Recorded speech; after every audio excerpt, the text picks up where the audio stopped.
Dr. Renning is going to talk us now about testosterone management. There is a low T center on every corner in Northwestern Arkansas. I'm sure, is it the same year in North Lafayette? So anyway, it's a whole thing, right? Everybody wants like the magic stuff. So Dr. Redding, he works at Little Rock Diagnostic Clinic. He's an endocrinologist. He's been there for 28 years. He's the bedrock of their practice there. And he went to medical school at Louisiana State University in Shreveport, did his residency at Medical College of Virginia, and then his fellowship back at Shreveport. He's been in LRDC since then. He's dedicated and he sees lots of patients. So good. Thanks, Rayla. So, title this testosterone and not to testosterone. Or I guess it could be either right here. Say, doc, my 2 is low. So that's part of this. Yes. Little peep. There you go. Right there. Okay. So as far as the symptoms of hypogonadism, they're relatively not very specific. Our early symptoms include decreased vigor, decreased libido, depressed mood, and then the later symptoms, the decrease in muscle mass and bite. As far as the diagnosis of hypogonadism, it's fairly straightforward. A subnormal common testosterone, we'll talk about that, total testosterone, and or ferritin. The normal range is usually about 300 to 800 nanograms per liter. So when a patient comes to me with a low testosterone level, my first question is, okay, well, is it really low? And there's a couple of questions to ask to see if it's really low. And one of those happens to be, well, what time will somebody draw? Because a lot of the centers will actually ask you to come by in the afternoon and say, well, why don't you come by in the afternoon? Well, what are your testosterone level? Because that's when it's the lowest. Okay, that's what they're looking for. So this is kind of a diurnal rhythm of testosterone secretion. Younger men in blue and the older men, which I would be in the older man, would be in red. High slow for about 8 to 9 a.m., which is why that's from your eye. And that's why insurance companies require not 1 to 2 testosterone levels to be drawn for 9 a.m. So the time frame from 9 a.m. until the afternoon, there could be as much as a 40 to 50% decrease in total testosterone levels. So not so much of a variation with the older men. So this testosterone level really low. What levels of blood drawn? 49 and good. And now the next question is, do I need a free testosterone level?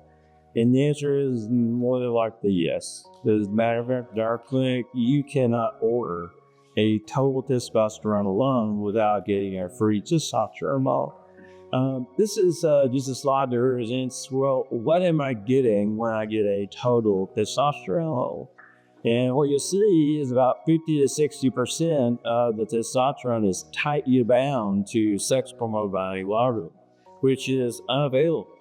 So it'll show up on the total testosterone, but it is unavailable. Albumin, about 40 to 50% is bound to albumin, which is bioavailable. And then only about 1 to 2% is actually free testosterone.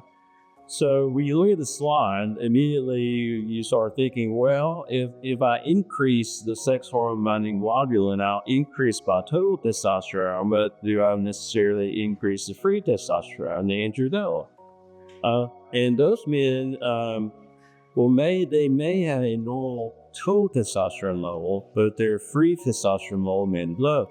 And then vice versa, if I do something that will lower the sex hormone binding globulin, thus I have a smaller tank to hold the testosterone, my total testosterone level may be low, but does that affect my free testosterone? Not necessarily.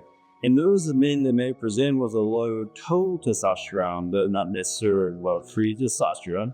So, just to kind of get past the pitfalls of this, there are the factors that increase sex hormone binding globulin. Thus, those are the men that will come in with maybe a more total testosterone, but really their free testosterone level very low. And that's going to be aging.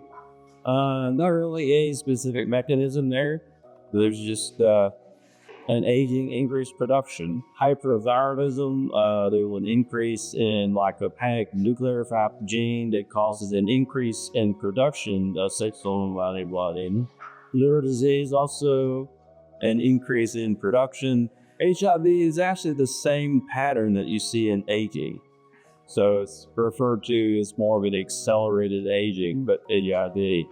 There's seizure medication, also an increase in production. This goes for carbamazepine and tiavarvol, high estrogen concentrations. This and also increased production. Actually, the high estrogen concentrations only with oral and not with transdermal. It's been a long time since I've seen a man treated with estrogen level. Estrogen alone, that would be way back when I got out of high school, before we had the treatments for prostate cancer. So, now the factors that decrease sexual hemoglobin. Now, I think this is the majority of the people that get sent to their crisis. And now these are the men that would have a low total testosterone level, but they may have a more free testosterone level. And the first factor that decreases sexual hemoglobin level is obesity. Not really elucidated as far as fun, although it is associated with insulin level. I hear this repeatedly. But insulin levels have an inverse relationship to sex hormone binding blockade levels. So the higher the insulin level, the lower the sexual hemoglobin levels, thus the lower the total testosterone level. There's also insulin resistance and diabetes type 2. There's a direct correlation between lower sex hormone binding globulin levels and BMI, for instance. As a matter of fact, sex hormone binding globulin levels can be a direct a marker for insulin resistance and actually a predictor for who would develop type 2 diabetes. Hypothyroidism, a decrease in production. Glucocorticoids, actually, with low dose glucocorticoids, there's an increase in sexual hemoglobin, but as the dose goes higher, it decrease. And that goes for anabolic steroids and progesterones too. We're on the nephrotic syndrome. You're simply losing sex hormone globulin in the urine. The methods of barrier-free testosterone. Can I really count on what I'm getting? So the answer is equilibrium dialysis is the gold standard, and I could assure you that that's not what you're getting when you order it. It's a very expensive test, labor-intensive, and it takes a long time to get those results back. I think most of us are probably getting a pre-testosterone concentration, and that's a calculated amount that is calculated using the total testosterone level, sexual hemoglobin level, and the albumin level. That pretty well equilibrium dialysis. Another form of barrier-free testosterone would be an analog method, and there's several of them. It does not correlate well with equilibrium dialysis. And the question is, well, how do I know which one I'm getting? The answer is if you get a sexual hemoglobin level and an albumin level, and you really didn't order those, you're getting free testosterone concentration. If those the measurements are not on your lab report, you may be getting that analog method and maybe need to consider different tests. So hypogonadism. The low total testosterone, free testosterone, the lab is drawn for 9 a.m. and I have a free testosterone level. The next step is to freeze. And no, it's not. They make for short. So the question is really why. Okay, so why is the testosterone low?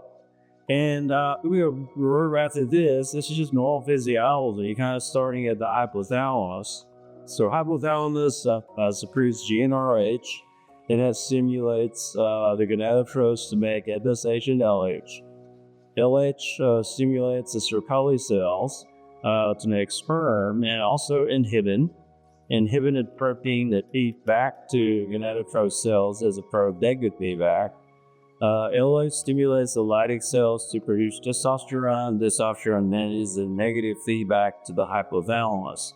Now, if the problem is primarily with the testicles as far as production of testosterone. What you expect to be, of course, a low testosterone, but appropriately, the LH and FSH will be elevated.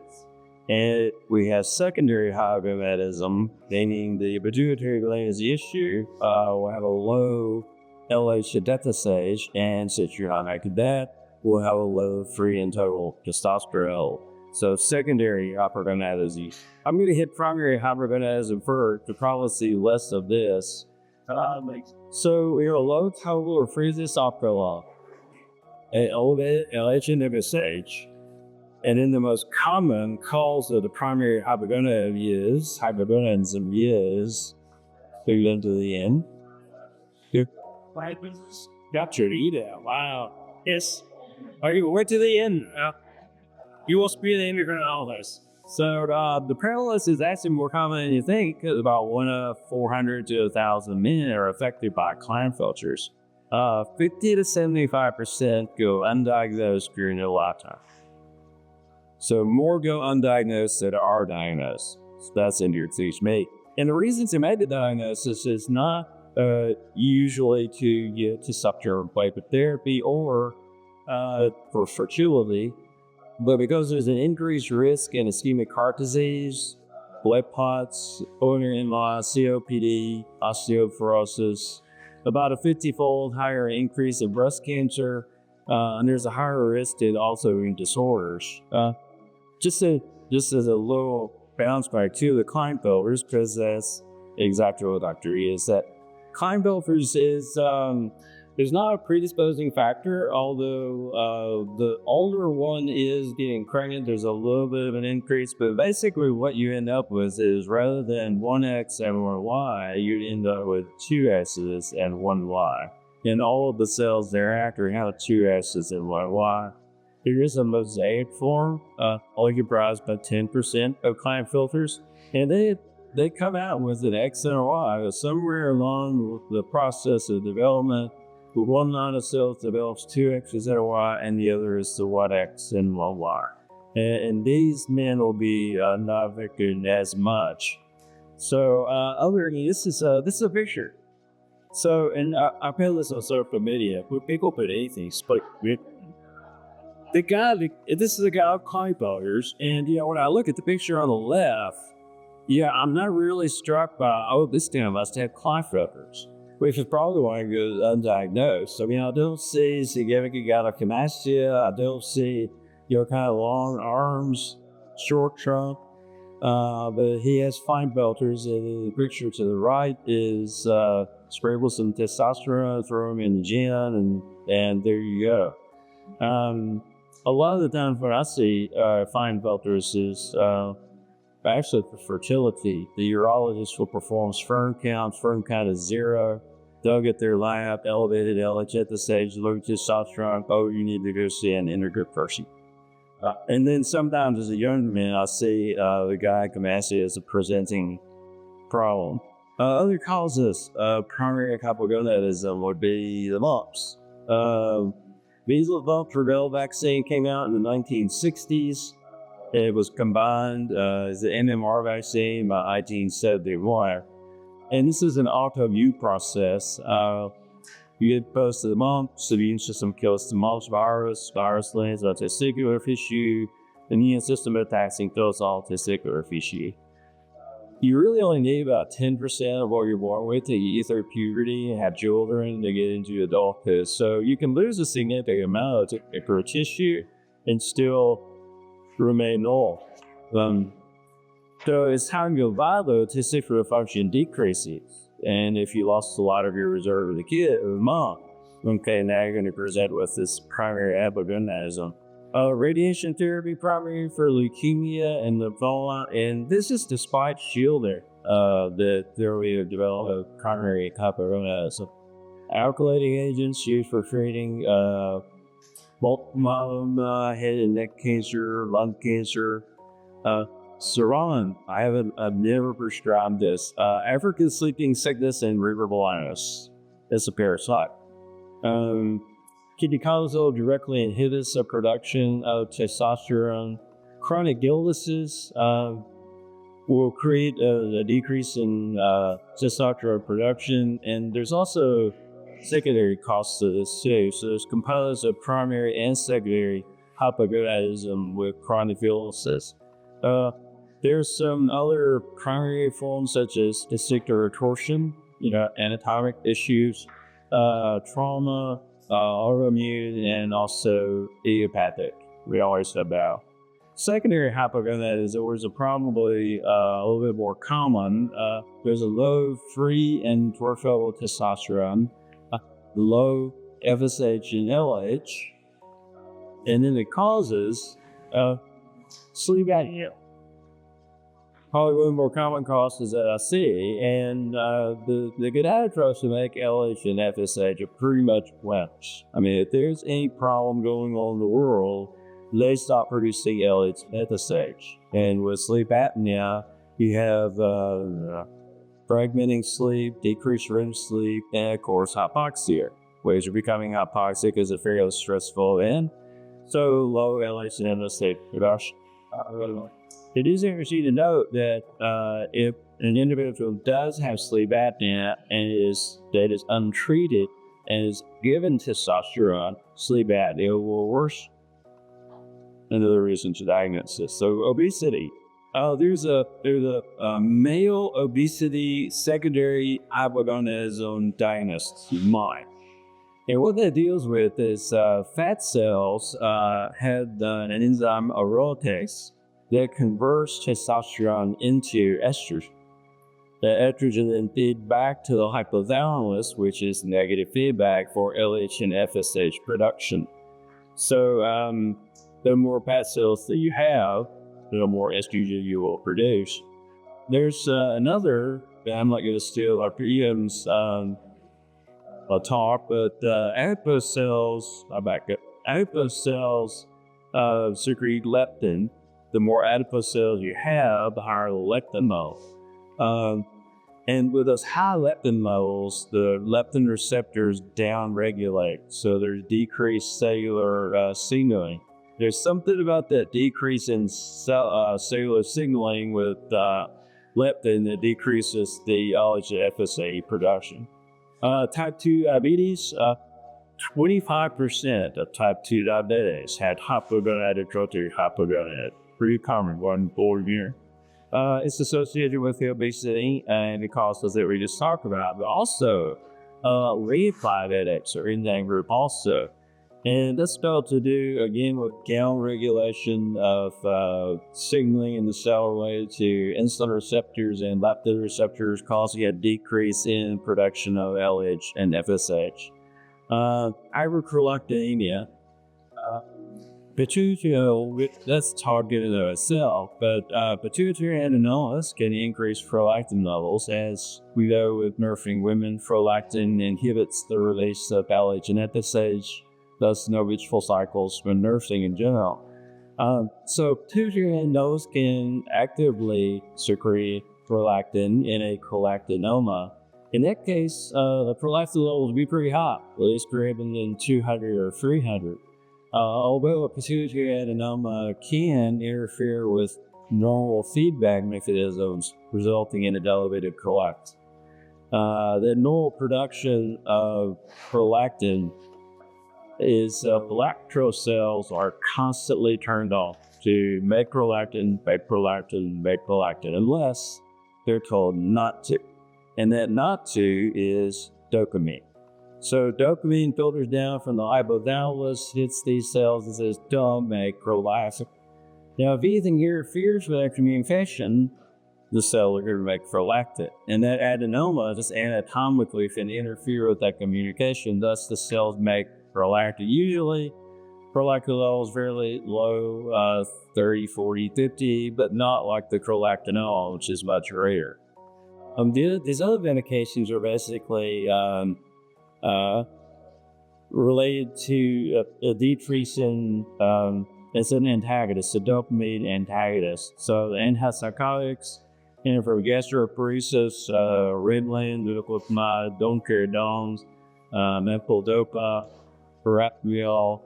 Hypothyroidism can actually increase prolactin levels. The TRH from the hypothalamus actually filters down to the pituitary to stimulate the TSH production. TRH also has the ability and can stimulate the lactose to produce prolactin. So if someone is profoundly hypothyroid, sometimes the prolactin level will be elevated. Chronic kidney disease, there's actually two processes there. One is increased production, but also because of the decreased renal function, there's decreased clearance of the prolactin level. Other causes, GnRH analogs used as a treatment of prostate cancer. GnRH analogs have about a 100-fold stronger affinity for GnRH receptors. And these medications are not metabolized away, from that receptor. So initially, it acts like an agonist, and there will be an increase in LH and MSH production when the men start this medication. But as time goes by, there's a downregulation in these receptors, and thus a decrease in production in LH and FSH. So about 3 to 4 weeks is when you get castrate levels. There are medications that inhibit LH and FSH production, like Begase for weight gain, steroid therapy, opiates. Although the opiates, I don't see as much of that anymore due to changes of pain management. Critical illness, again, these cell wimps. There's a lot of stress going on, physical stress, even emotional stress. There will be a decrease in production of the LH deficits. Pituitary adenomas, just the presence of pituitary adenoma can interfere with the production of LH and MSH. It more or less, because this is a good medical current, swooshes the pituitary gland to the side of a cell, and it simply just doesn't have the room to work. Empty cell for the same reason. Infiltrator diseases, not seen this very commonly, but sarcoidosis and histiocytosis X. So the treatment with testosterone, expectation. So when many comes to me as low testosterone, I say, your testosterone level is low, we need to go ahead and treat. So mentally, their mind goes to my younger version of themselves. It goes to images of Brad Pitt, George Clooney, Arnold Schwarzenegger as a young guy, Hulk, a Casanova, step one. And that's just not going to happen. So I do like to kind of go over the expectations of what do you really expect you come out of this. And one is increased muscle strength and fat-free mass. Another is increase in bone density. By increase in libido, this is probably the most unmet expectation because a lot of men think that this is going to treat their erectile dysfunction. And that's a neurovascular issue. That's not a testosterone issue. There's going to be an increase in energy, and an increase in improvement in mood and cognition. So these are the different forms, and there's a lot of forms and versions of testosterone. Injections, fairly inexpensive, of testosterone cypionate and testosterone enanthate. Natesto is a nasal form of testosterone. You only have to spray that in your nose 3 times a day to get your testosterone levels into normal range. Let's see, there's all sorts of gels. You can put gels on your shoulders, you can put them in your armpits, you can put them on your legs. There are patches you can use, and Testabelt, there are pellets that you can have put on and so cute. This one I learned that this was around, I'd never seen it. This is actually a box of testosterone suppositories. So just give some mucosa that absorbs through, and you'll get your testosterone. This one is just kind of, it's a segue into administration, but this is more like a EpiPen. You just grab this pen and kind of press down with it. It automatically injects the dose of testosterone in the subcutaneous tissue, which relates to this. In dosing of the testosterone, I'll generally go once a week dosing. And using once a week dosing, you can avoid a lot of the side effects, but you can also use smaller doses. So 0.5, 0.4, 0.3 cc's. And using an insulin syringe or a 1cc syringe makes that a lot easier to measure than trying to get a 3cc syringe and measure 0.4 of that. That's kind of hard to do. As far as the size of needle, 20 gauge needles are drawn up, and you can go down to as low as a 25 gauge needle to give subcutes. Potential adverse event: erythrocytosis, polycythemia. This is going to happen more in individuals that are already prone for erythrocytosis or polycythemia, such as lung disease, asthma, sleep apnea. You need to check an adequate every 3 to 6 months initially. More often if IM tests is really good. Symptoms of polycythemia include fatigue, weakness, headaches, and shortness of breath.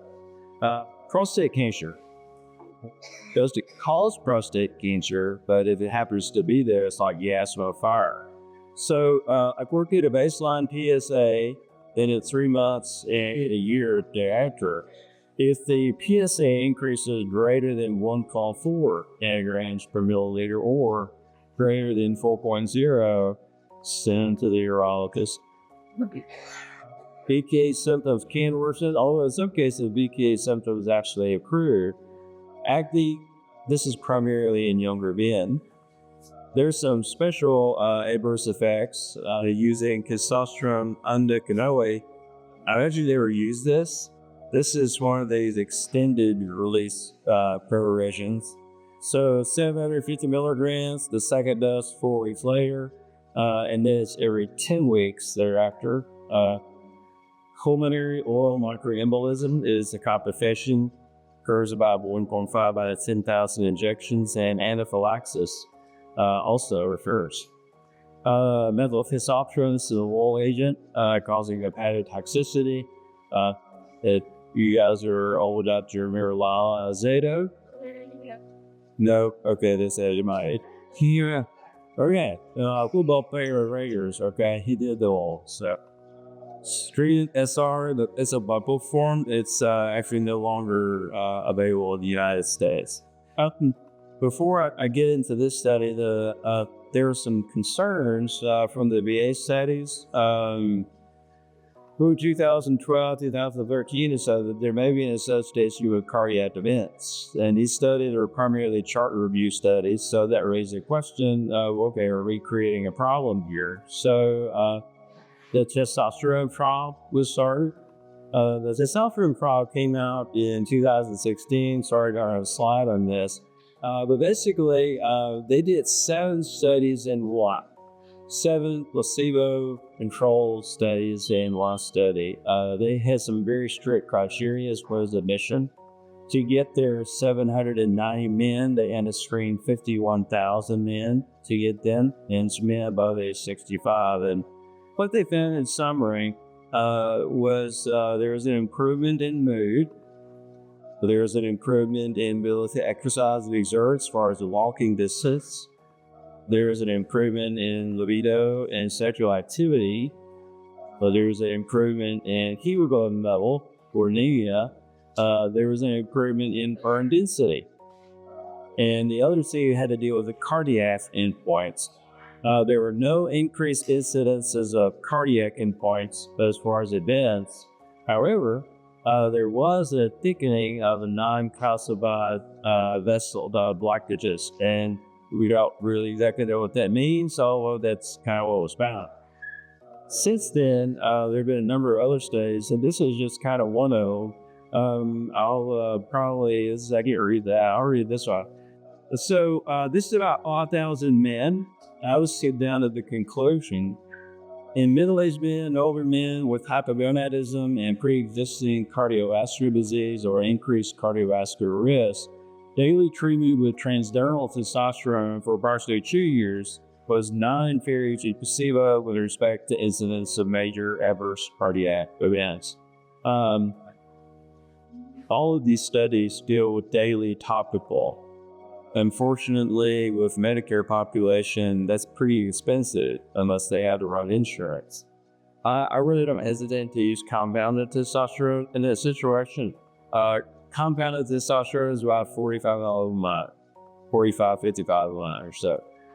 This next study, this is kind of the first one that I could find. This is from January, and this is a meta-analysis that took 26 randomized controlled trials, and basically they looked at all-cause mortality, cardiovascular-related mortality, myocardial infarction, stroke, congestive heart failure, AFib, pulmonary embolus, and venous thrombosis, and there was no statistical significance between the two, placebo and testosterone treated. So I think that it's being accepted more and more as far as the treatment for men that have coronary artery disease.